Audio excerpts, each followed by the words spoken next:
Here we go. Whoa. Woo. All right. Hi, everybody. Good to see you guys this evening. Usually don't see you too many evenings. So, obviously, I wanted to give this talk just on the Holocaust, and basically, it's about the trip that I took a month or so ago. Whenever I got to go to Israel. When I traveled to Israel, I was offered it from Christians United for Israel. Gave a call to the church and said, "You ever been to Israel?" And I was like, "Well, no." And they're like, "You want to go?" I'm like, "Heck yeah, I want to go." So anyway, the trip actually began in Poland.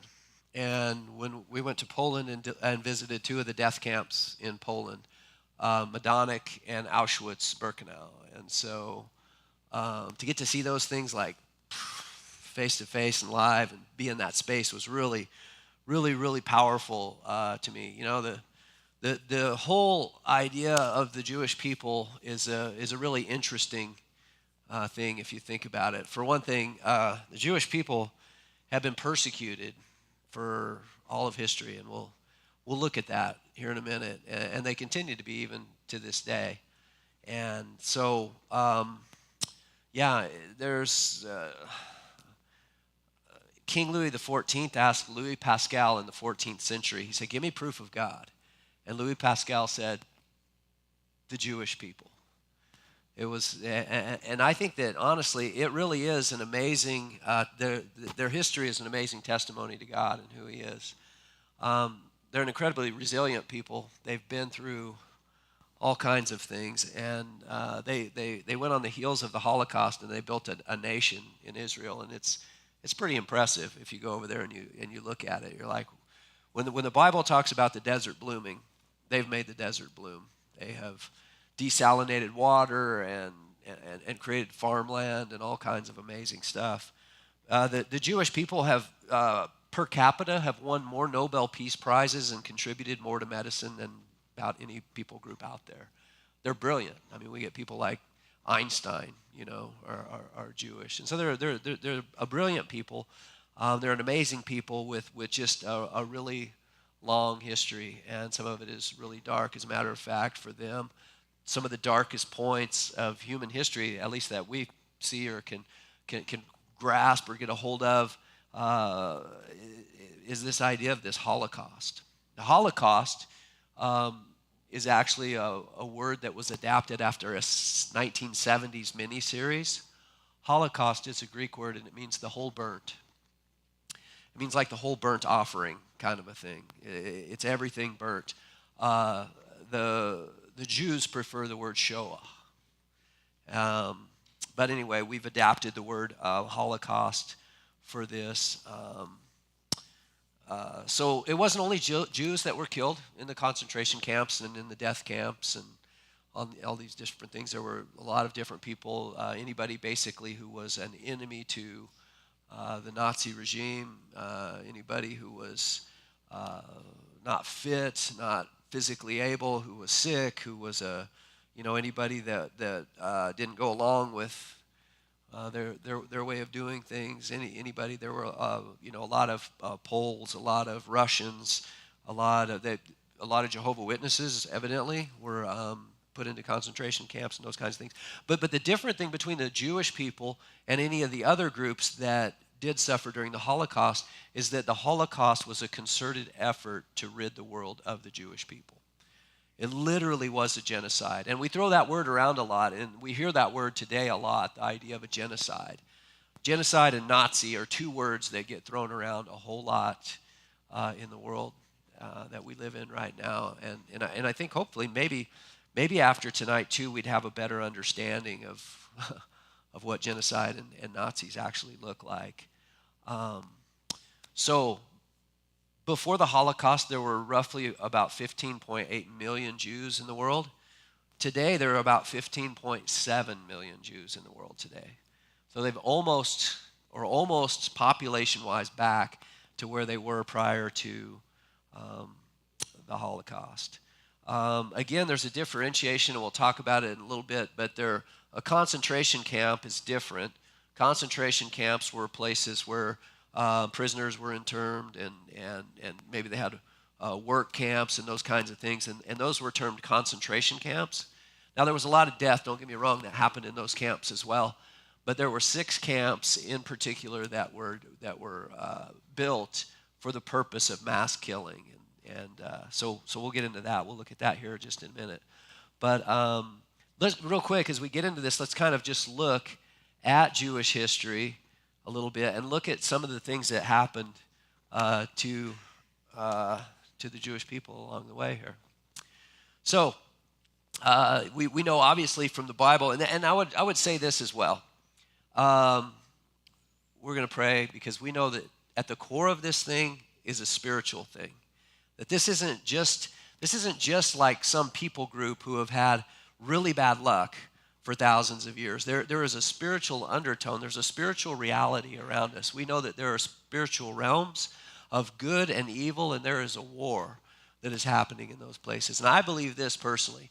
I believe that because God has chosen the people of Israel to be faithful to them and to be faithful to the promises that he has given them, I believe that possibly the enemy believes if he can take them out of the picture, that God can't fulfill those promises. Game over. Somehow he wins or gets some kind of a thing over on God. I don't know what his mind, but there is a concerted effort and has been throughout the history of the world to get rid of the Jewish people.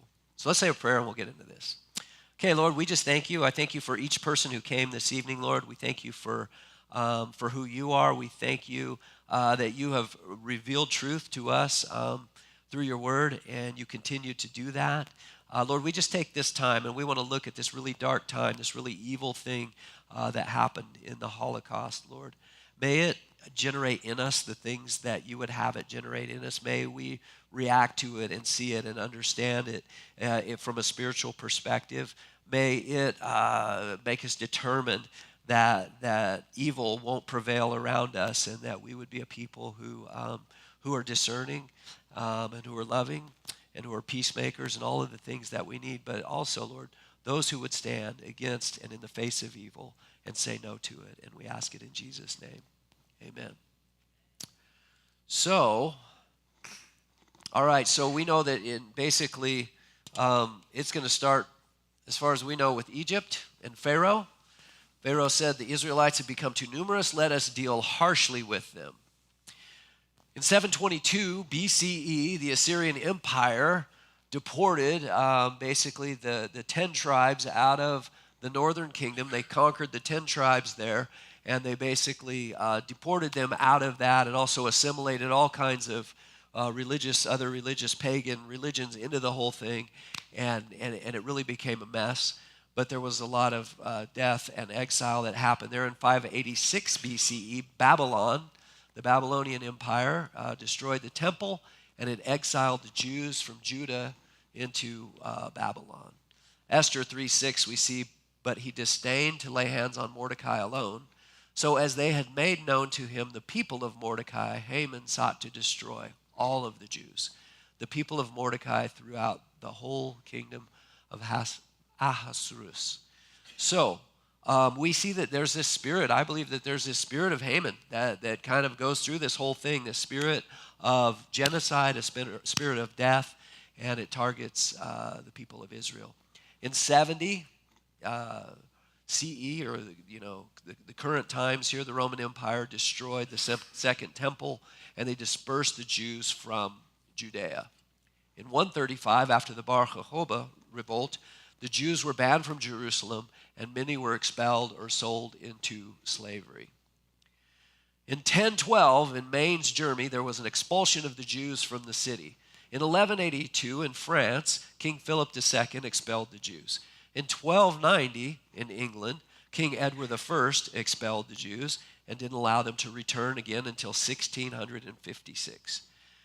In 1306, there was an expulsion of the Jews by King Philip IV in France. In 1322, France had another expulsion. 1348 to 1351, multiple parts of Europe, there were pogroms, which is kind of a sanctioned violent attack, a mass attack with murder and mayhem and destruction of property and all of that kind of stuff. There were pogroms and expulsions during the Black Death. Now, during the Black Death, the people in Europe blamed the Jews for the Black Death, for the Black Plague. They said that the Jews had poisoned the wells, and they blamed the Jewish people for that. And so there was all kinds of violence and death that happened because of that. In 1394, there was a final expulsion under King Charles VI of the Jews in France. In 1421, Austria expelled the Jews from Vienna. In 1492, the Alhambra decree by Ferdinand and Isabella, the Jews were ordered either to convert or leave Spain. In 1495, Lithuania, Jews were expelled and they were allowed to return a few years later. 1496, Portugal expelled the Jews under King Manuel I. Many were forcibly converted rather than be expelled. In Navarre, there was an expulsion of the Jews in 1497. In 1510, Brandenburg, Germany expelled the Jews. In 1541, Naples, Italy expelled the Jews under Spanish rule. 1569, most of the Jews were expelled from the Papal States except Rome and Ancona. In 1593, the Papal States reaffirmation of expulsions from all the smaller towns around. There was in 1648 to 1657, there was a Polish/Lithuanian Commonwealth, and there were massacres and expulsions after the Khmelnytsky uprising. In 1744, Prague had a temporary expulsion under the Empress Maria Theresa. In 1772 to 1795, partitions of Poland, Jews were displaced and expelled from some newly annexed territories. In the 1880s to the 1910s, the Russian Empire had pogroms and forced expulsions on the Jews. 1933 to 1945, Nazi Germany and occupied Europe, there were systematic expulsions, ghettoization, and genocide. 1948 to the 1970s, there was an Arab and Muslim majority countries expelled or forced departure of the Jews, including Iraq, Egypt, Libya, Syria, Yemen, Lebanon, Morocco, Tunisia, and Algeria. So, we'll focus our time here on this. But you can see that the Jewish people have had quite a history, and they've struggled. And you can see why a place, a homeland for them becomes a very important thing, because without a homeland for them, they have always lived in incredible danger and incredible just loss of life. Elie Wiesel wrote a book called Night.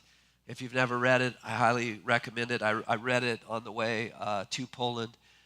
He says this is a quote from Elie Wiesel.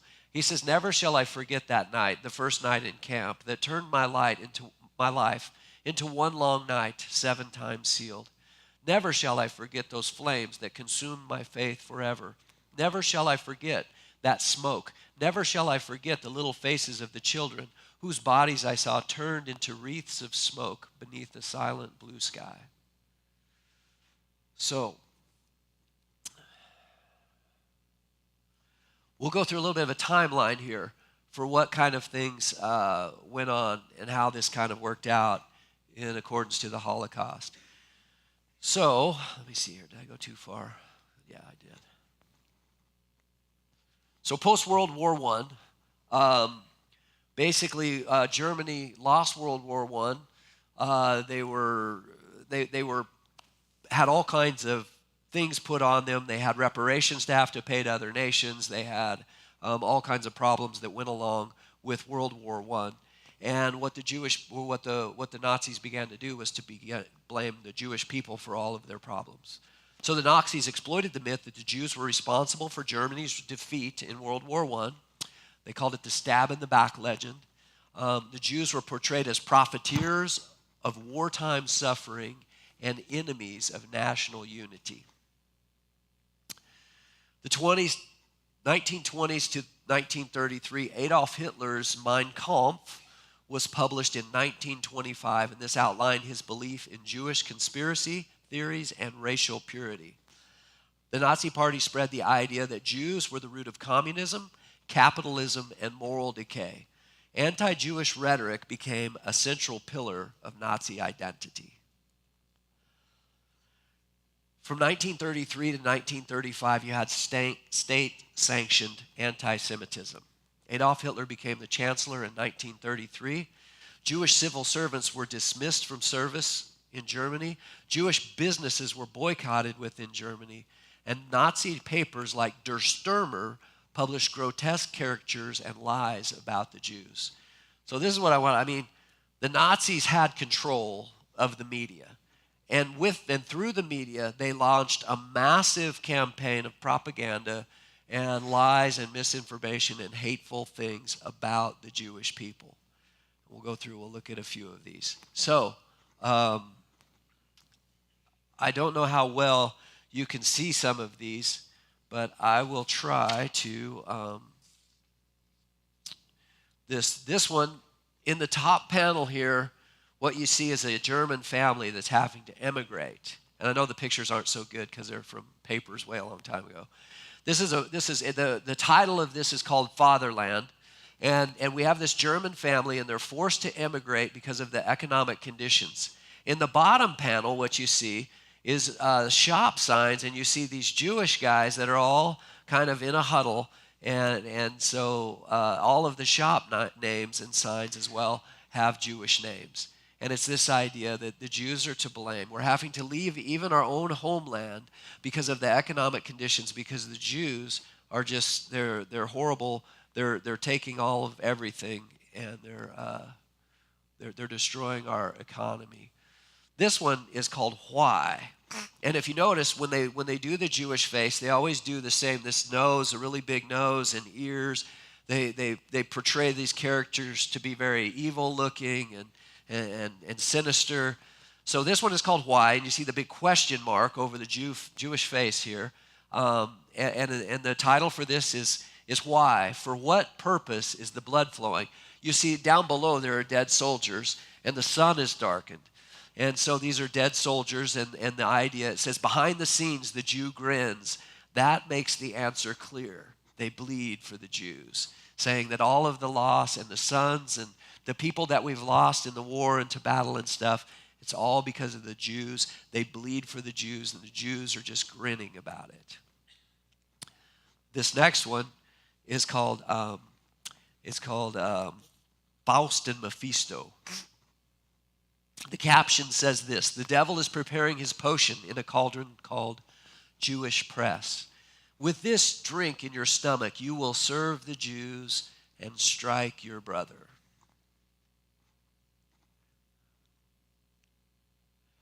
This one here is called The Day of Revenge is Coming. And what's going on here is that a father is holding his bleeding son who's been run over by a car full of careless Jews. It's playing both on the charge that Jews were rich and Germans were poor, and it shows also that the Jews didn't care at all for the harm that they were doing to Germany. They're just going, running through in this car, run over this guy's kid, don't even really care about it. This one here is called The Jewish Culture, and the caption underneath of it says the natural and the unnatural. And what it is on the one side you see this German couple, and they're very wholesome and enjoying the outdoors and those kinds of things.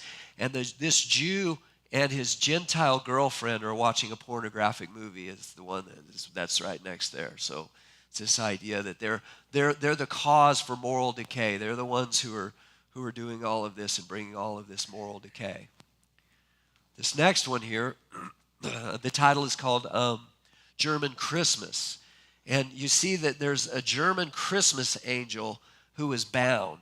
And this German Christmas angel has her hands tied by the swindling world of banking Jews. Meanwhile, the department store Jew is behind her there, and he's behind the mask of Christmas cheer, and he is doing a booming business. And so the angel is bound by these bands that are called taxes, credit stops, Das Tribute, and Lugano. The Jew is selling beauty creams and pornographic books. the idea is that, yeah, the next one here starts to kind of get pretty interesting. So when I went to the Western Wall on the first day that I got there, and we welcomed in Shabbat at the Western Wall, and it was really this amazing thing with all of this dancing and all of these, traditional Hasidic Jews that are, speaking a lot of the Psalms out loud, and it's just a buzz, and it was really cool. But I got approached by this Jew, this Hasidic Jew kid. It looked like maybe he was 18 years old. And he asked me, what are you doing here? And I said, well, we're Christians, and we came to Israel, and, we've come to support the Jewish people. And he's like, I thought you hated the Jewish people. I thought that Christians came to kill the Jewish people. And so I was incredibly surprised to find out that the Jewish people blamed Christianity, the Holocaust, on Christianity to a very large degree. And in a place like Israel that's only about 2% Christian, they haven't heard another message sometimes. And so I had to explain to him, no, we believe that like you are the root and we're grafted in and, and all of this stuff, but we love the Jewish people, And it was hard for him to comprehend. And he was like, I've never read the New Testament. I was like, you should read it, it's for Jews. And anyway, so this basically is this, you can see the Jew in the bottom with the big nose and the big ears and all of that kind of stuff looking up. This man it portrays the all of the nations that are struggling and suffering and have been crucified. And again, the idea is that it's the Jews who crucified Jesus. And since they crucified Jesus, now as Christians, now don't forget, Christians, this got used too. This got used at different times, and Christians have attacked the Jewish people by saying that they killed Jesus. Excuse me. The other thing, we'll see it here in a second. Here's one here. This one, excuse me. I've got allergies, so I'm sorry. This one is called the Storm Above Judah. And this is about attacking institutional churches as being Judaized organizations. You see that Jesus is looking at modern clergy here, and he's saying this to them in a caption. 2,000 years ago, I called the Jews a cursed people, but you have made out of them the elect nation. This one here, you can't hardly tell. It's difficult to see, but you can see you can see all of the caricatures of the Jews here. And what they've got is they've got a big syringe, and they're pulling blood out of Christian children. Up above there is a whole big group of all of these Christian children there. And this is an image, it depicts Jews extracting blood from Christian children for use in religious rituals and sacrifices. This is what was called blood libel. And blood libel was used against the Jews for a long time as well. This idea that they extracted blood from Christian children for their different ceremonies and things like that. This one ought to chill your blood right here a little bit, right? This is called resurrection, and you see this worried Jew down here who's kind of running away as he watches a column of stormtroopers who are giving the Nazi salute to a roadside crucifix. This is an attempt to appeal to a Christian audience and also of using Christian language in a new context. The suggestion is that somehow that Christ has been resurrected through the Nazi party. And so slippery slope, dangerous kind of stuff, man, just really chilling. Here's one that's kind of obvious a little bit. This one says, this one is basically just says the year is over, the struggle goes on, and you've got this German guy who's got a hold of this Jew, and he's about to pound him. This one here is, this next one is an oak. This oak tree represents Germany. And it's basically this Nazi is pumping poisonous gas into the trunk of this tree. And out of the trunk of this tree are dead Jewish rats that are strewn all about underneath the tree. And the caption says, when the vermin are dead, the German oak will flourish. The rats themselves are labeled stock exchanges, the press, trusts, and the branches on the tree are labeled Germany, industry, agriculture, commerce, the arts, and business.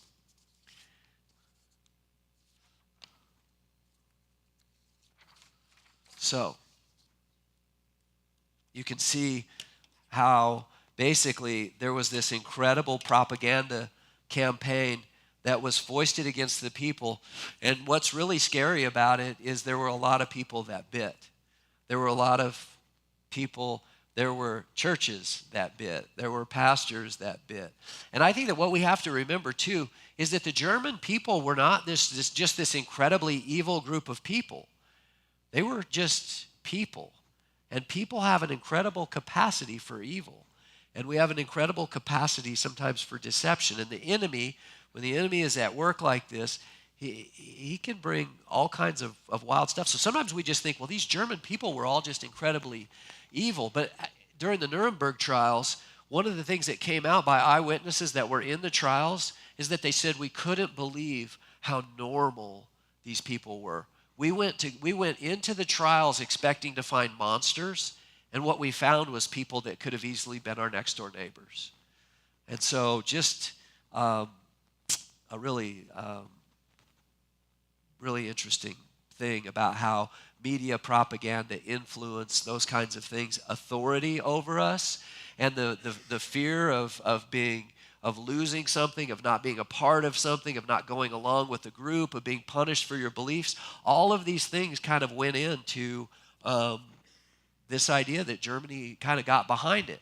Now, don't get me wrong, all through Germany there were places that weren't as exposed to it as other places. There were people who really didn't get it or understand about it. There were people who fought back against it as well.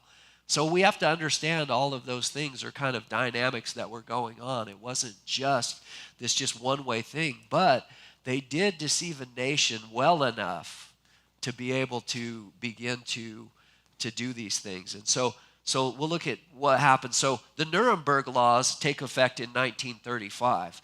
And in the Nuremberg laws, the Jews are stripped of their German citizenship.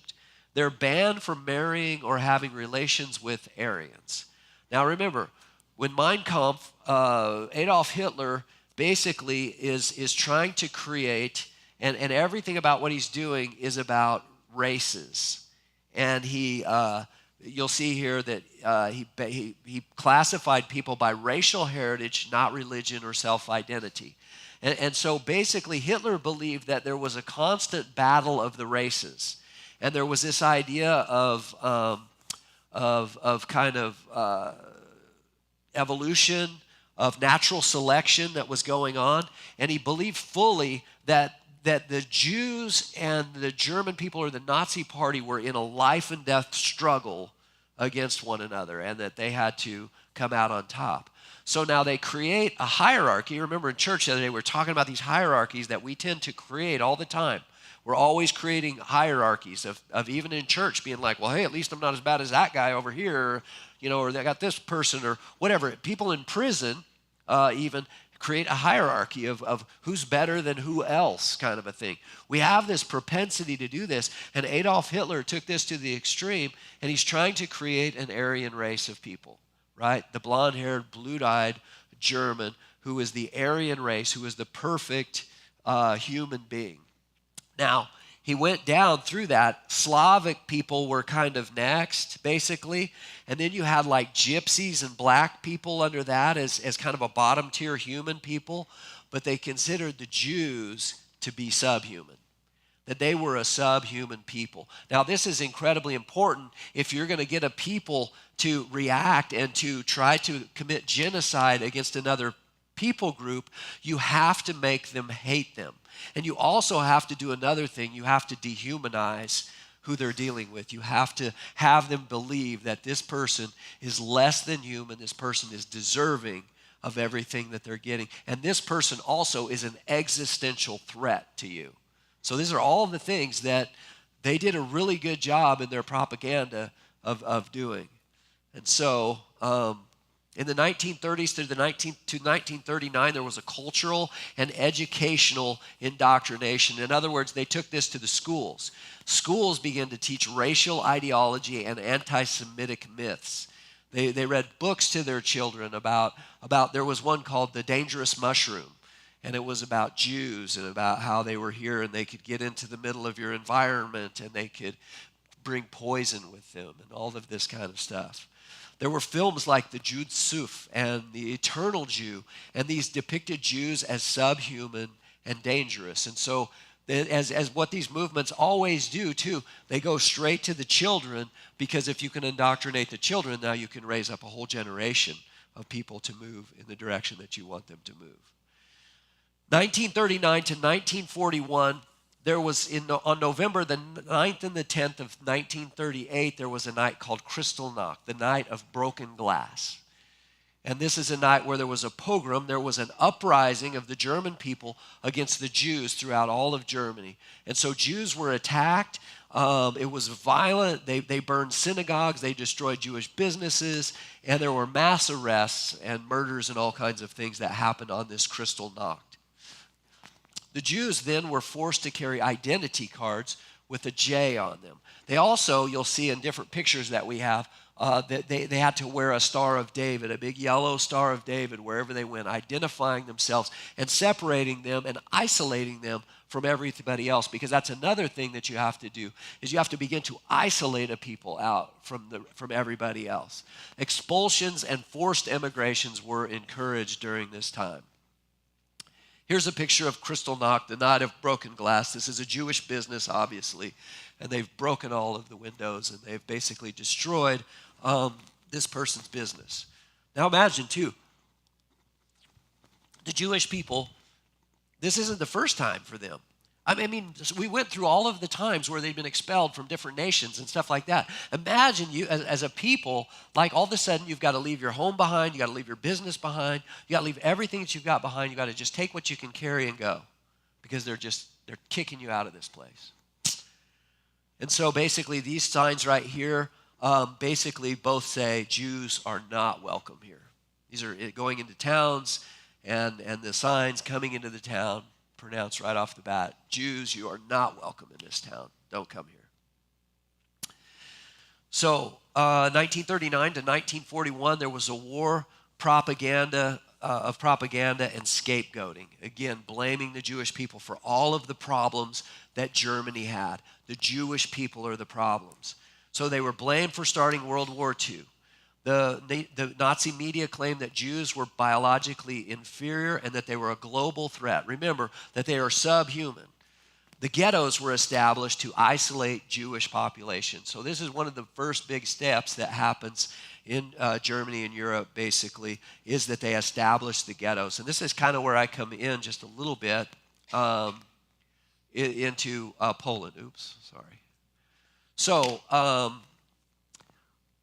interesting thing that happened in Poland was that there was a guy in, I believe it was the 1300s, so in the 14th century. His name was King Casimir III, and he was in Poland. And all of the Jews were getting expelled all over Europe, all over the place. And so King Casimir III invited the Jewish people to come into Poland. And he told them that he would give them protection, and they would have religious freedom, and that they would have autonomy, and that he would protect them from violence. And so basically, Poland became as far as Europe went, it became the most populated Jewish population in all of Europe. In Poland, there were roughly 3 million Jews that lived in Poland, or about, I don't know what percent that would be, but basically 3 million Jews live in Poland at that time. In Warsaw, which is where these pictures are taken, there are about 350,000 Jews that live in Warsaw. 33% of the population of Warsaw was Jewish.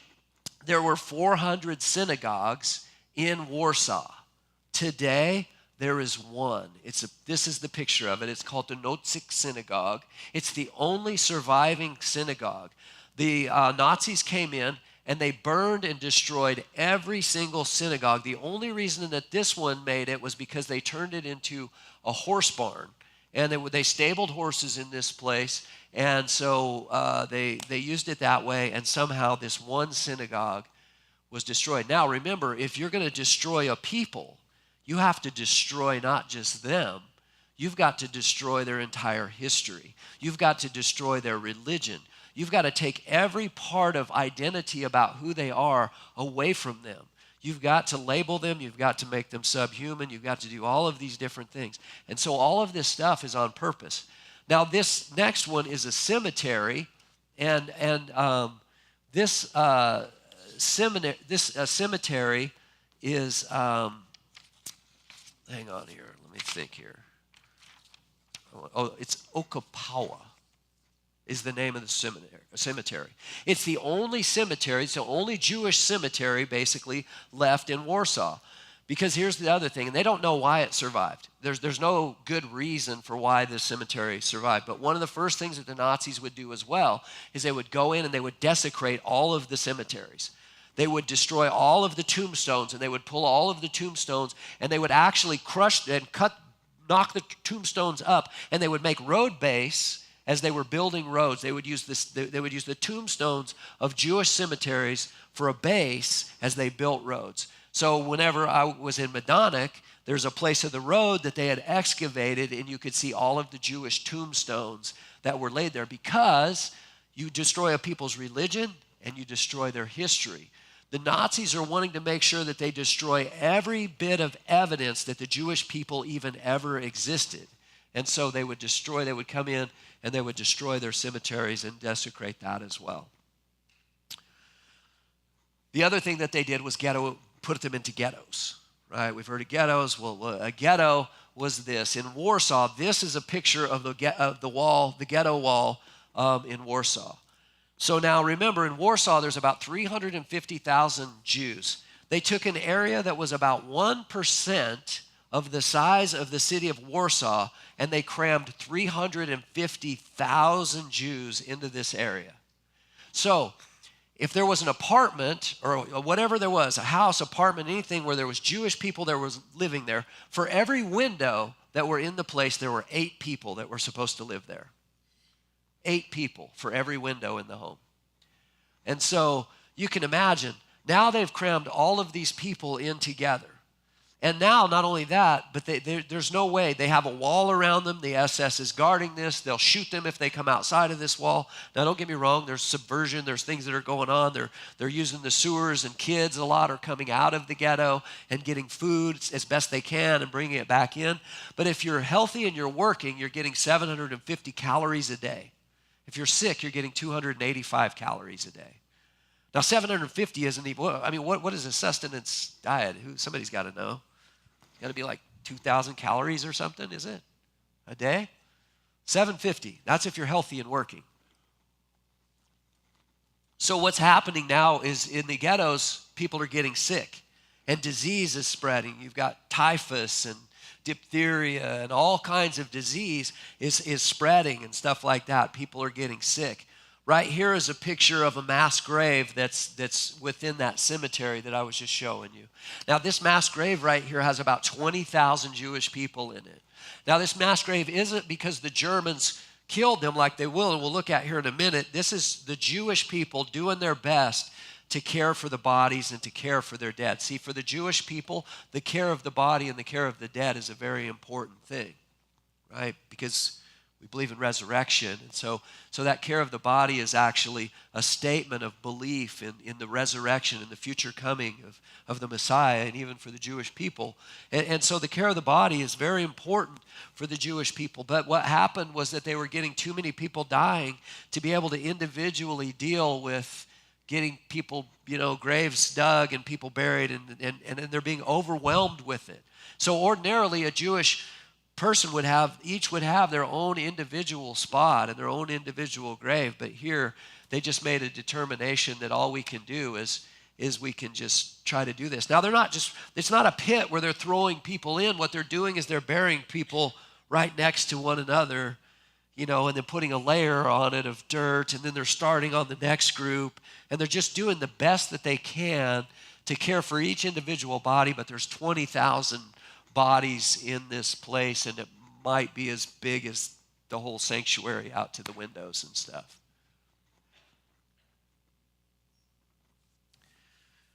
Then we end up into genocidal propaganda, the final solution. The final solution is after the invasion of the Soviet Union, there's propaganda links the Jews with Bolshevism, and it justifies the mass killing of the Jews. Nazi leaders began to openly call for the cleansing or the extermination of the Jewish people. And euphemisms like resettlement were used to disguise mass murder. So this is the final solution. This happened at a meeting. I think I have the notes for that. So basically it looks like this. They moved from demonization to isolation to extermination. They relied heavily on media control, legal discrimination, education and culture, and fear and lies. And so what you have to understand too about Poland is that the German army defeated Poland in about 3 weeks. They went in, they completely took Poland over. At that point, they were still had an alliance with Russia. And so part of Poland became Russia, and part of Poland became Greater Germany. But in the middle of Poland, there was this place that was an autonomous zone. It was still ruled by Nazi chancellors and kind of judges and things like that, but it was basically told to be an autonomous zone. This is the place where the Nazis put in the death camps. They put in 6 death camps there, and the reason that they put them in there is because they didn't want to spill vile Jewish blood on their own soil. And so they created this space in the middle. What also you would see is that all of Europe is connected by rail lines. And I meant to have a picture of this, and I didn't get it in for some reason. But if you look at like Auschwitz, Auschwitz is absolutely central to where all of these rail lines are coming in. This is why they built these death camps in Poland in the middle here, is because to exterminate all of the Jews in Europe, they're going to use trains. Trains are what they're using to move prisoners, to move people, all of that. It's just the transport of the day. And so they're doing that. Now, with that, this isn't the only way to die isn't in this is through the Holocaust. We'll explore that, the Holocaust, here in a second. But this picture is a mass graveyard this is a little bit earlier, but this is a Nazi euthanasia program codenamed Operation T4, and it was set out to eliminate life that was unworthy of life. It rapidly expanded to include individuals with mental illness. Hitler's 1939 decree allowed physicians to decide that certain individuals be accorded a mercy death. These patients included those with schizophrenia, the criminally insane, and the chronically hospitalized. The euthanasia program became the Nazis' regime's first campaign of mass murder against specific populations whom it considered inferior and threatening to the well-being of the Aryan race, and the first time in history where psychiatrists sought out to systematically exterminate their patients, with several prominent psychiatrists playing central roles in this. And so all of these people here were euthanized because there was something that was seen as lacking in them.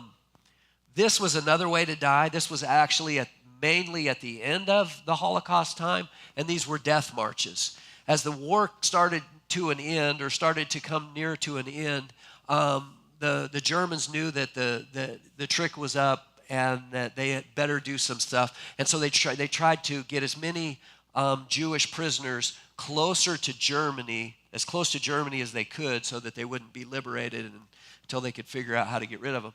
But along the way, there were like 250,000 Jews that died on these death marches. They didn't have clothing. They didn't have shoes. These things would be in the wintertime. And they died of exposure and hypothermia. They had no food, and they were just made to march just day and night, day and night, day and night.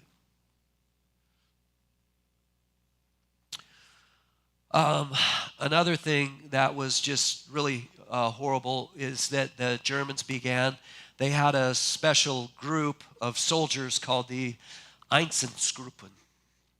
And the Einsatzgruppen were about mass killing. The way the whole thing began, as they began mass killing, was to shoot, to dig pits, and then shoot the Jews and the people that they brought to those pits. So you can see here that they're putting Jews in this pit. And the next picture here, you can see the soldiers firing into the pit, killing all of the people, and then them just taking dirt and pushing over all these people. This was a pit that I went to in Poland. I'm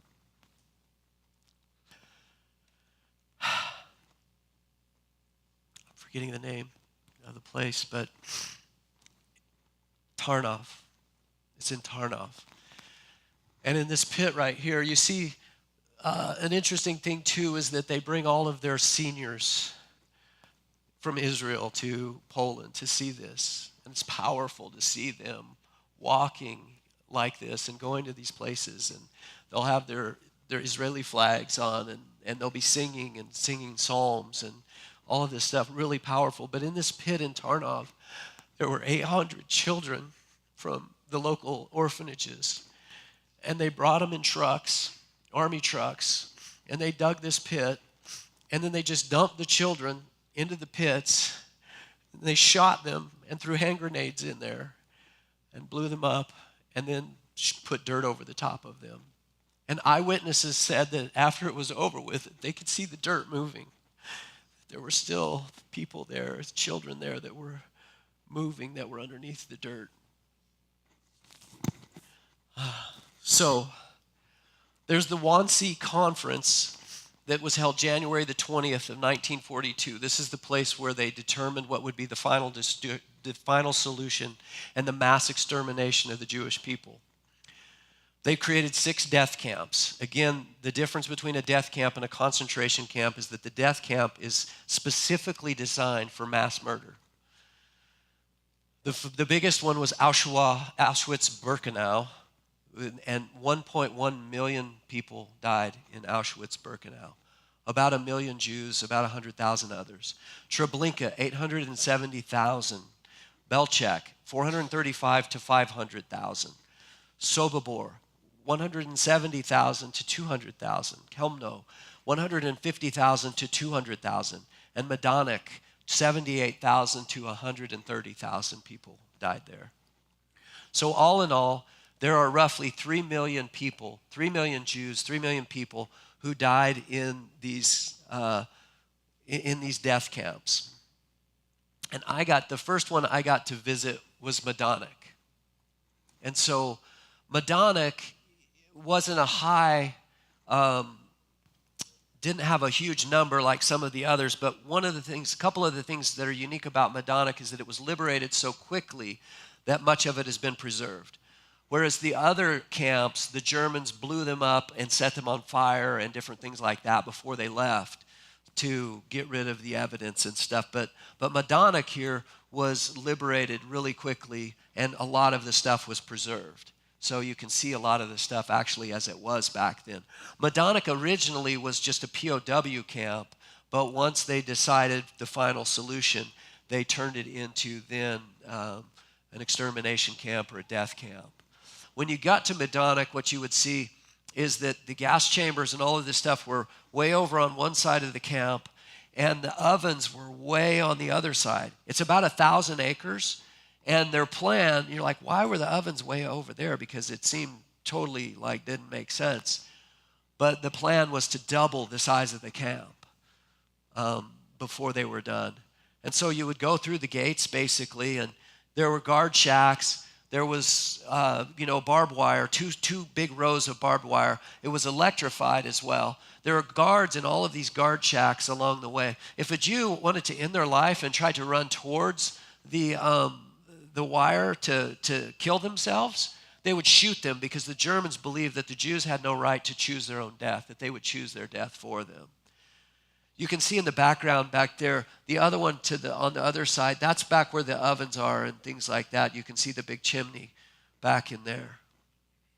So I'll give you a little bit of a tour of what it would be like. This room basically had shower heads and things like that in it. This room was the room where the selection was made. And so people would come into this room and they would fill the room. As they came into Madonic doesn't have a railway right to it, so they would have had to have been hiked about 15 miles from town. Dublin, Poland is where this is at. They would have hiked into Madonic from there, and they would have brought them into this room right here. Now understand that the whole time they're telling them, you just do what you're supposed to do. You just work. You do what you're supposed to do. You work hard. The end of the war will come and you'll go back home and it'll be all right. That's what they're telling them the entire time, all of them. So that you would come in here and you would come with whatever belongings you had, the belongings that you have, all that you had on your person, the whole world, anything, all of what was left of your whole world you'd bring. They would make you leave it to the side, and they would begin a selection process, and the doctors of the camp, the doctors, would come, and they would select maybe about 20% to work. And those 20% basically from here are going to go out. They're going to go to another room. If they're going to get their heads shaved so that they can control lice and different things like that. They're going to clean them up. They're going to disinfect their clothing with gas. They're going to actually use gas to disinfect their clothing. They're going to be stripped naked. Their clothing is going to be disinfected, and they're going to be put back on, and then they're going to go out and they're going to go into the camps, into the labor camp, because this is what part of this is. It's a labor camp, and now they're going to work in textile factories. They're going to work in munitions factories back in Dublin for the Germans, creating all of the things for this war machine. Now the Germans are creating a workforce so that they can keep this whole war thing going here. The 80% that don't get selected are told that they're going to go in to this other room for a shower. Oh, so let me just go on with this. The ones that went back, this is the barracks that you're going to live in, basically, when you go in there, the work camp that you're going to live in. But you're alive. This is what it looks like to sleep in there. That's what the sleeping, it's just these bunk beds. And then this is basically this is the toilet. And they were allowed to go twice a day to this toilet, morning and evening. They were not allowed to go at it any other time. They said, many of the witnesses or those who had anything to say about it said it was the greatest place in the world to be. It smelled horribly, as you can imagine. But the SS soldiers wouldn't go in there. It was the only place where they could have peace away from the German soldiers. The person who cleaned this every day said it was their heaven because the SS soldiers wouldn't go in there, and they would much rather be in there than deal with the SS soldiers. Now, if you were back in this, go back. If we go back one. At night, there was about a 5-gallon bucket that was put out by the door, and once that filled up, that was it. And people, it said, would relieve themselves on the upper bunk. It would come down into the lower bunks. You can imagine what the living conditions were like and how difficult it was and how dirty. No showers, no nothing. They're working all day, and that's their life. Now the others are coming in, and they're coming into this room. And now, basically, this room, they're stripped naked. The Germans are going to use all of their stuff. They're very, any good clothing, any good shoes, anything of the Jews. They considered everything that the Jews had their property. It's all their property. So they're going to rifle through everything that's there, and they're going to take every single thing that's of value. If a Jew, you can see these 2 wash tubs back in the corner here. If they believed that a Jew was a wealthy Jew, these were full of water, and they would bring them to them, and they would begin to drown them. Because if you're drowning and you're trying to hold something in the orifice of your body, it will let go. And so they would drown them like this. They would pretend to drown them, then they would pull them out of this, and they would paint a white stripe on their back. This is the ones that they believed were wealthy Jews. This is the gas chamber here at Medonic. You can see to the one side, that hole is where they would pump the gas in. They used a gas called Zyklon B. And so this particular gas chamber at Medonic would only hold about 100 to 150 people, depending on how much they shoved in there. They would put the people in there, and they would shut the door on this end, and they would begin to pump the Zyklon B in through that big hole over there. And it would take 20 to 30 minutes for all of the people to die in there. And then you see the little hole in the back of the door there. That would obviously come down. But there were people called the Sonderkommandos. And the Sonderkommandos were Jewish people who were forced to deal with the dead. They were forced to take care of the mess of people afterwards. They made it roughly about 6 months before the Nazis would run them through the gas chamber and get a new group of Sonderkommandos.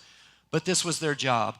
At Medonic, basically, the Sonderkommandos then would come. And I guess when they opened the door, they always said that it was a pyramid of bodies.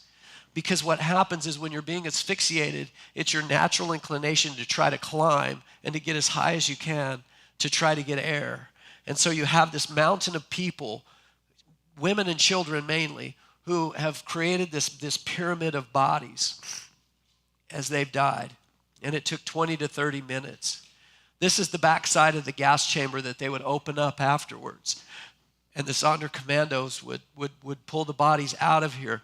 Now, early on, they didn't have ovens. They would just have open pits back here behind, and they would burn the bodies in these open pits behind the gas chambers here at Medonic.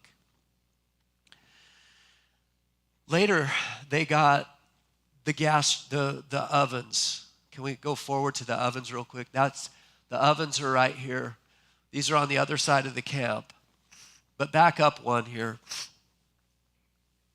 The commander of Medonic decided that while they were heating up all those bodies, that it would be good for him to have hot water so that he could have a bath up there while the bodies were being burned. And so he put a bathtub up there that they could fill up with hot water that they warmed up. When they weren't incinerating bodies in the ovens, they were baking bread in the ovens. The table to the right was the table that anybody with a white stripe that they believed was wealthy, a wealthy Jew, would be placed on that table. And they would cut into their body to see if they had tried to hide anything as they came in. There's the ovens of Medonic. Here's what one looks like individually. I'm sorry, I'm forgetting to do my clicker. But you can see how they had this thing. They would put a body on it. They would put the body in there. And then on the other side of the oven, they would pull the ashes out. And that person had been, their life reduced to ash. These are empty canisters here of Zyklon B that were at Medonic, stacked up in the room these are shoes. When they liberated Medonic, they said there were 900,000 pairs of shoes there. Medonic became a place where they would take all the shoes from the different the death camps, and they would bring them there, and the prisoners there would sort through them and find if there were good shoes, they would send those back to German for German citizens, and the bad shoes. But these are rows and stacks of, and it doesn't end there. There's more going this way too, and there's just stacks of these shoes, and each one of those pairs of shoes represents a human life.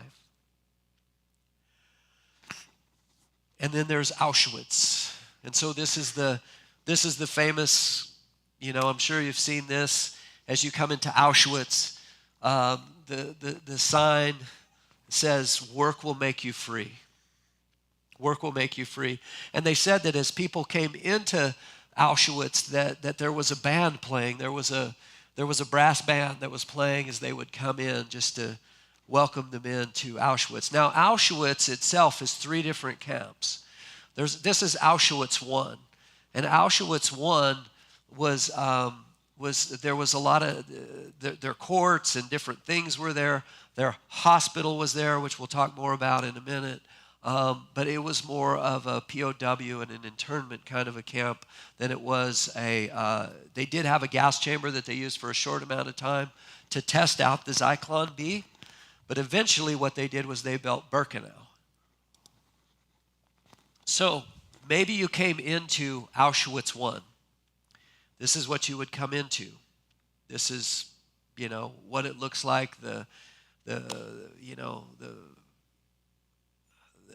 wire, the barbed wire, the electrified fences, the guard shacks everywhere.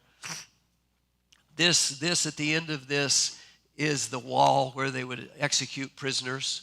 Anybody that was deserving of execution, anybody that they wanted to execute publicly, they did it right there at that wall. This is Building 10. And Building 10 was the hospital of Auschwitz. And this is the place where Nazi doctors did experiments. There was a famous Nazi doctor named Mengele, and he was looking for ways to prove racial superiority and speed up the Aryan race. He took 1,500 sets of twins at selections because he was interested in twins and what he could do with them and how one would react to the other thing. He did incredibly sadistic things to them. He wanted to see how he could speed up the process and create twins so that he could speed up the Aryan race. He would inject chemicals into their eyes to see if he could turn their eyes blue. He would remove organs and limbs from them to see how the other twin would react to that. He took blood transfusions from them even when they weren't, their blood types weren't complementary, and he would infuse blood into each one of the twins. He would take, if one of them was healthy, he would inject the other one with diseases, with diphtheria, with different things, and then he could track and he could see what the progress of the disease was like. And if one of them died, he would kill both of them so that he could autopsy them. He did all kinds of things with women and fertility, and all kinds of awful things that I don't even want to talk about. He did sterilizations, genital mutilations on women, and he did a lot of study on reproductive outcomes. It was not a place that you wanted to go to. Here's a picture of Mengele, and here's a picture of somebody who's undergoing some kind of experimentation there in the hospital. Now this is really graphic, and I'm sorry, but this is a woman from the next one here is a woman from Budapest, and you can see her when she's healthy and with her family at the beach, and you can see her just a little over a year in Auschwitz under a starvation experiment. This is an autopsy table there that just awful things happened in. 11 was a block of judicial things. If you stole a crust of bread at the camp, this is the place you were going to find yourself, and you were going to suffer, and you were going to pay for what you had done. Right here, they've torn down part of the wall, but these are standing cells. Oh, are you good to just keep up with me? Okay, I'm sorry. These are standing cells. So you can see that this is a cell. Underneath, about this high, there's a door so that they could shove somebody up underneath, but that person could never lean against anything or find any way to kind of brace themselves. Once they were in there, they were just in a small square, and they couldn't even sit down. And they were used to torture and torment these people to see how long they could stay in isolation and how long they could stay standing up before they went crazy or died or whatever. This is a gallows where they hung people in Auschwitz there. And then this is Birkenau. And so if you ended up here at Birkenau, you would have come in on a train. You can see the train tracks going right into Birkenau. This is a boxcar. This is a cattle car, basically. Probably on a normal thing, it might hold 15 to 20 cows. They would put between 150 to 200 people in this cattle car. Here's a picture of them loading the cattle cars up with people from all over Europe. They're bringing Jews from all over Europe and bringing them into Birkenau, into this place where they can do these mass executions. These are people coming off and starting into the selection process at Birkenau. Now, Birkenau had 4 different gas chambers at Birkenau. 2 of the chambers would hold 2,500 people at a time. The other 2 chambers would hold 2,000 people at a time. So they had the capacity to kill 9,000 people at a time at Birkenau. So these are the people you can see, like the Jewish, so this is the selection process. Back here you can see the Jewish star and stuff on the one lady there. Now be mindful, so when they start the selection process, which is the next picture here, they're going to put men on the one side, and they're going to put women and children, anyone under 16, and any children, and all women are basically going to the other line, and they're all going pretty much straight to the gas chamber. Unless the Nazis needed somebody that had little hands and was able to manipulate small things, that's the only way that a child was getting out of this thing. Because the Nazis had a slogan that when they went into a new place, they said, make sure you take care of the children. Take care of the children. Because if you're going to eradicate a people, you're going to kill their children. And so basically at the selection process, the people come off of the trains, they come off of the cars, they begin a selection process, one side to the other. They separate the men from the women and the children, and now a doctor is going to come along. And according to what their needs are during the day, there could be 15 to 20% of the people that come in on those boxcars are going to end up going over to the work camp. But 80% of them are going straight from here to the gas chamber. In about an hour, they're going to get off of the boxcars and they're going to be gassed to death in the gas chambers.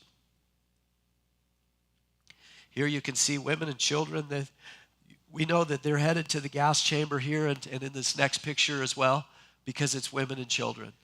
And so they're being marched to the gas chambers at Birkenau. This is the picture of the trains, and you can see how many cars there were. You can see the possessions of the people put into piles because, again, this is the property of the Nazi people, of the Nazis in Germany. And so now there's nothing left. There's nobody left. It's empty. And they've marched everybody at this point to the gas chambers there in Birkenau. Here's a model that a survivor created. Now, the gas chambers in Birkenau were exploded when the Nazis left. Before the camps were liberated, they blew them all up and tried to get rid of the evidence. But a survivor made this model, and so basically you can see on this one side there's this model, there's people, and they're coming in, and then they would go down and into this underground place, bunker basically. Big, really big. This is holding 2,500 people at a time. This is a big place. Right there, they would be stripped of all their clothing. They'd have to take all of their clothing off, put it all over, just leave all of their clothing there. From there, they would move over into the next room, which is the gas chamber.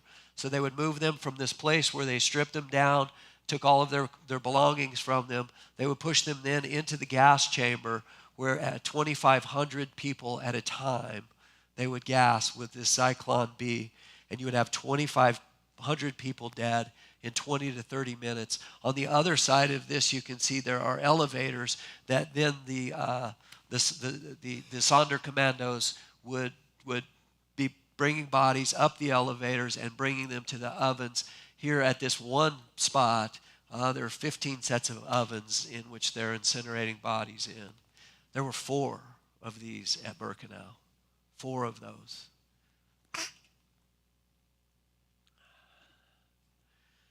These are at the museum in Auschwitz, and these are, appendages for, prosthetics. None of these people made it. The Nazis weren't going to let anybody who was any kind of unhealthy live or make it. And so it's just a whole display full of those. They wouldn't let you take pictures, but I went by a room in Auschwitz that it was probably 40 feet long by 20 feet wide. What did I do?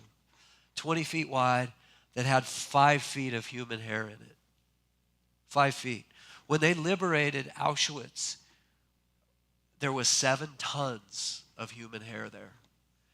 The Sonderkommandos, when they would get the bodies off before they would take them to the ovens, they would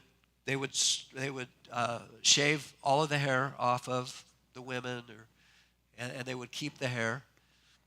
They would remove any dental work, any teeth that had any metals in them. They would take those teeth out and they would collect those. That was their job. And then they would take the bodies to the ovens and burn them. 7 tons of human hair. That human hair would be sent back to Germany, where it would become textiles. It would become, they would stuff mattresses and car seats with it. They made oil filters with it. They did all kinds of crazy stuff. And you know, your hair is an interesting thing. Your hair is the last thing that stays. It's the last thing to decompose on you is your hair. And so there's this room that's full, 5 feet high, of just human hair. Locks of hair that's in braided and stuff that's just been shaved off and placed over. It's just so sick. Shoes. Rooms full of shoes. This is at Auschwitz as well. This is clothing that was being collected off of the bodies that the Sonderkommando would have to go through and take care of, and all of this. This is the remains here of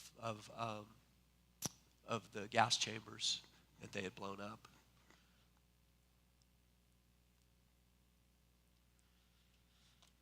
So, there's that. I'll go through a little bit, my last part, because for the Jewish people, I mean, there are still people that want to destroy them literally off of the face of the earth. Iran has made no bones about their desire to destroy Israel. Hamas is a terrorist organization that in their very charter it says that Israel will exist until Islam wipes it from the face of the earth. Hezbollah is a terrorist organization that wants to destroy the people of Israel. The reason that there isn't a two-state solution in Israel isn't because of the people of Israel. 5 times they have offered a two-state solution that has been turned down every time because the Palestinian Liberation Organization, or Hamas, refuse to grant the right for Israel to exist. It's kind of hard to make peace with somebody who says that you should not exist on the face of the earth. Now, I'm not going to excuse everything that has happened, and I don't think that as people that we always stand for everything that Israel does. God didn't do that. But there is this reality of this that's going on. So I got to spend some time on my trip.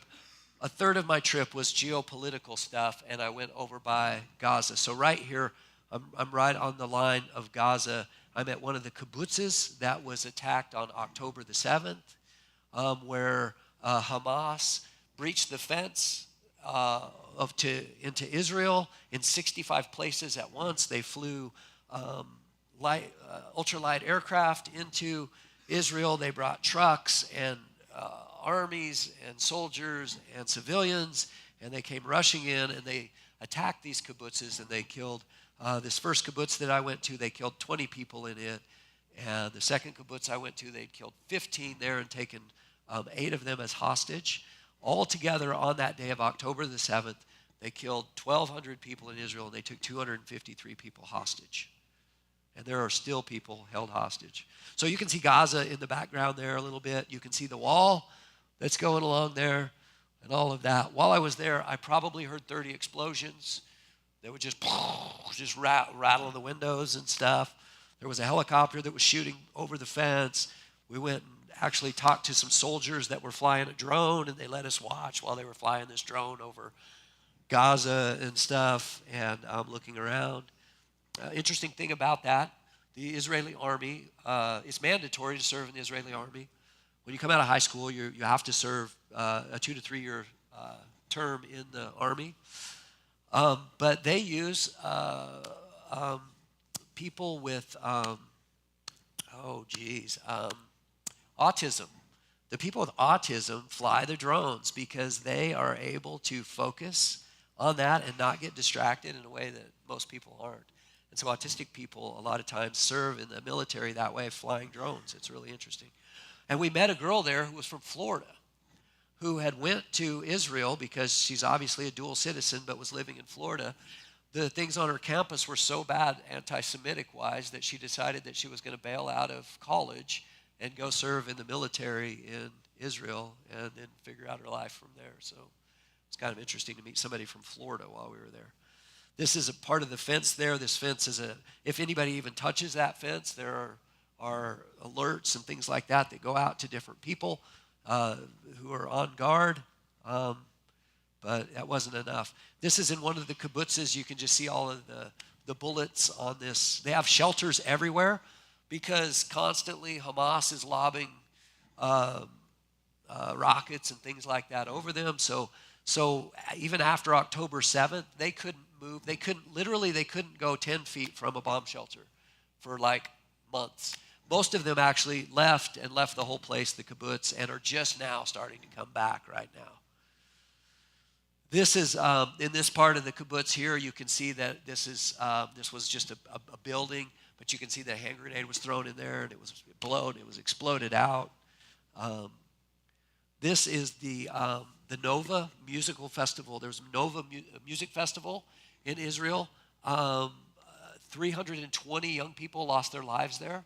Hamas came into that. They came in with four-wheelers and trucks and all kinds of things. And the soldiers, the young people that were there said that they, everywhere that they went, they could just hear the four-wheelers in front of them.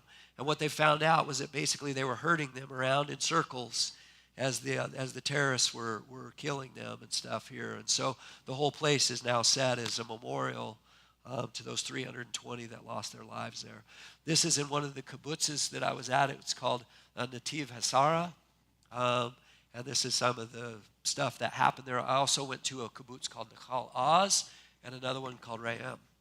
And here's just a couple of pictures of what life was like for those guys on October 7th. So that's kind of all I have. It goes on for them, though. It goes on. It's interesting.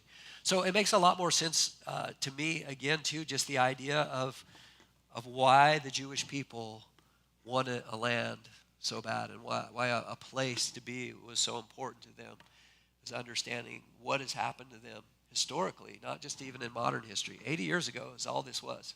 80 years ago this happened, you know. And what really scares me about it, what I think that we just really need to, the reason I want to tell this story is I just think that we need to stay mindful. And especially in a day and a time like what we have today, where we have so much just media influence and algorithms and all kinds of things to understand that people can be bent and they can be swayed. And they can be taken in a direction that they didn't even think they would ever go. Because I'm sure that there were a lot of nice folks in Germany that got caught up in something that was horrifically evil, and they just couldn't see it.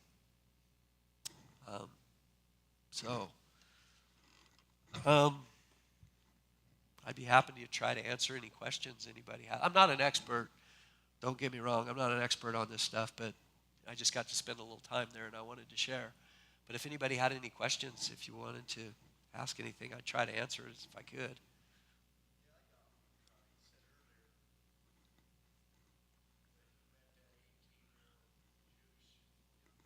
Mm-hmm. Yeah.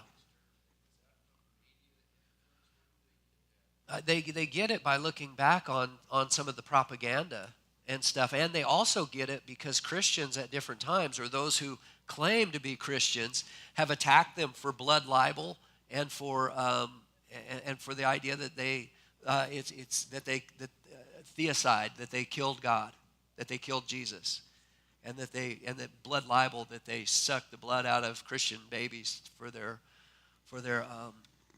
rituals.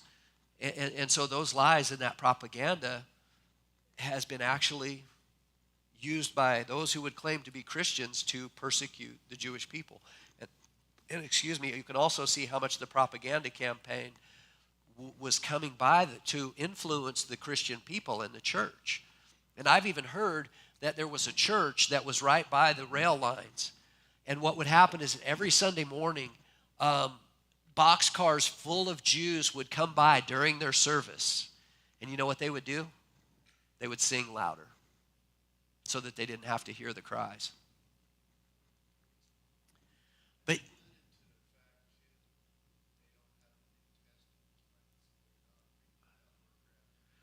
they're scared of Christians even in Christianity. Literally, like that. I mean, I was surprised. I was really, because I almost expected much more of a, hey, we're kind of the same, deal here. Or, we kind of get each other a little bit. No, they're pretty opposed.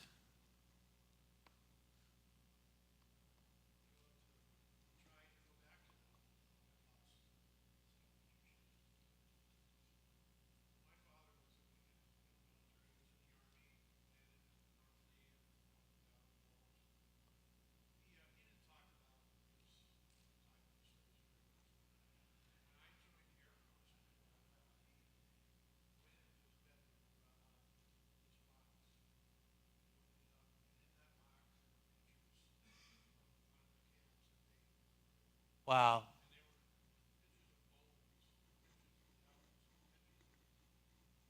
Oh,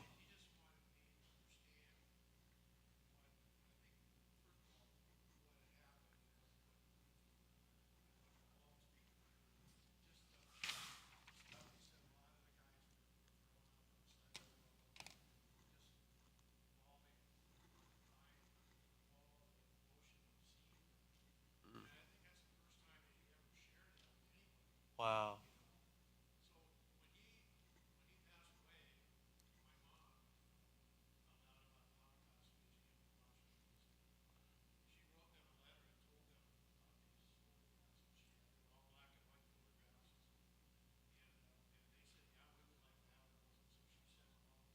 Wow.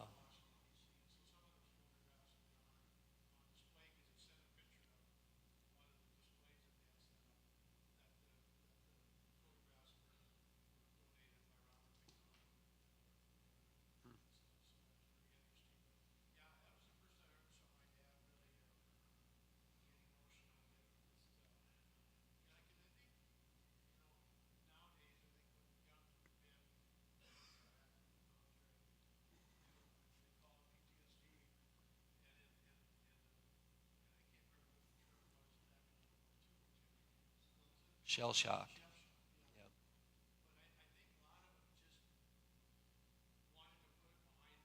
Yep. Yeah. That's how people definitely back in the day, right? It was.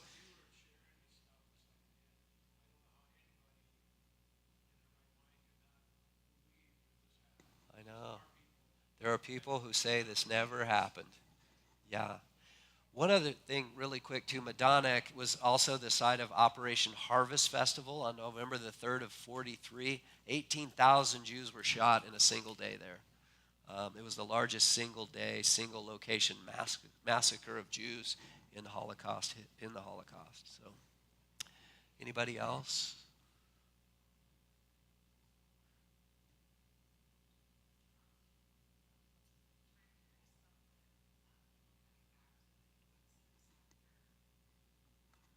Mm, yeah, right there.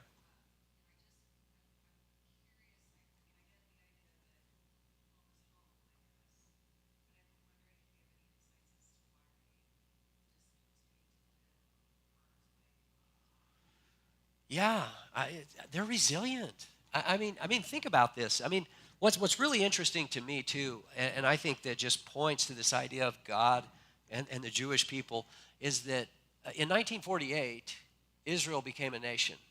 1945 is the end of the Holocaust, basically. And then they begin this Zionist movement. Israel is once again recognized as a sovereign nation. And the Jewish people from all over Europe and these people who have survived this stuff go and they make a nation. And here's the thing, they immediately get attacked by Egypt, Syria, Libya. Uh, they're like all these countries that are like, that's not happening. And they all attack them even before they have an army, and they win. You know? And then that happens again in 67 or 69. Yeah, the Six-Day War, right?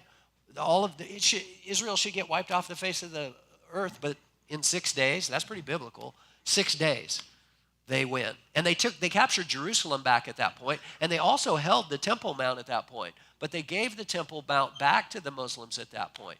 See, what's interesting about Israel is that Israel is comprised of all kinds of people. There's about 20% Arabs live in Israel. You know, it's not just Jews. There's Muslims. There's a huge Muslim population, Arab population, Jew population, and Christian population. And they managed to live together, basically. It's not that they don't have their tensions and their hard things, because they do, for sure. But they basically live together. But, you know, when I went to the kibbutzes, here's what I'll tell you that I found really interesting. One is that this lady that I met there, she was like, oh, I don't want a gun. It just won't help anything, you know. I'd be like, man, I want to get some guns, you know. But anyway, she was like, no, I don't want a gun. That's not going to help anything. And then she began to, many times I heard this story. The Palestinians and us, we went back and forth all the time. We would go to Gaza and we would go to the beach. And we had wonderful friends over there. This one guy said, I had 5 Palestinians in my wedding. He said, we went back and forth all of the time. But what happened was in the 70s, Yasser Arafat and the Palestinian Liberation Organization turned against Israel and said, they're basically just our enemies. And we're done. And they came out with this idea of wiping Israel off the face of the earth. But it was really interesting. I mean, I think this is their home, and I think that they're just resilient. They're just tough. They really are a tough, resilient people. To have been able to, I think it's an amazing case study that they're functional. They're functional after what name for me a people group that lost 6 million of their people and still stayed pretty functional and went and created a nation in a short amount of time. How do you do that? I don't know. But they did it. And so, yeah. It's just really interesting. It really is. So, anything else? Anybody got? Yeah. One thing I'll close with here, as we kind of close, is one of the really powerful things for me was seeing these high school seniors going through there. And like I said, they were going through the places where the ovens were, and they're hand in hand, and they're singing these psalms together as they go through. And just this display of unity and just remembrance, and they're very somber and real. I've got a quick reel, just a clip, if we could play it. I just want to kind of show you. Ooh, that's all right.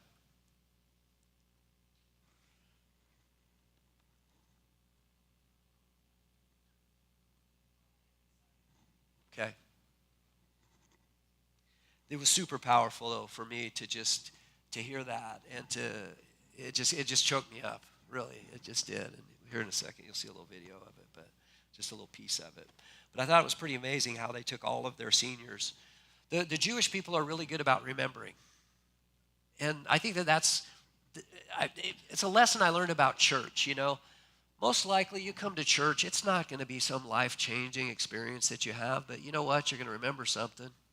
You're going to remember who you are. You're going to remember who God is. You're going to push a little reset button, you know. in our lives and just kind of focus back again and just remember something. Remember the gospel. Preach it back to ourselves again.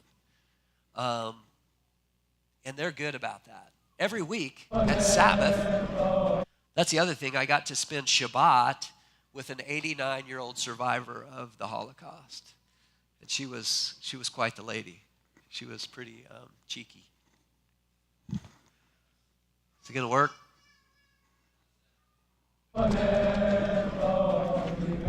This is going into Madonna here.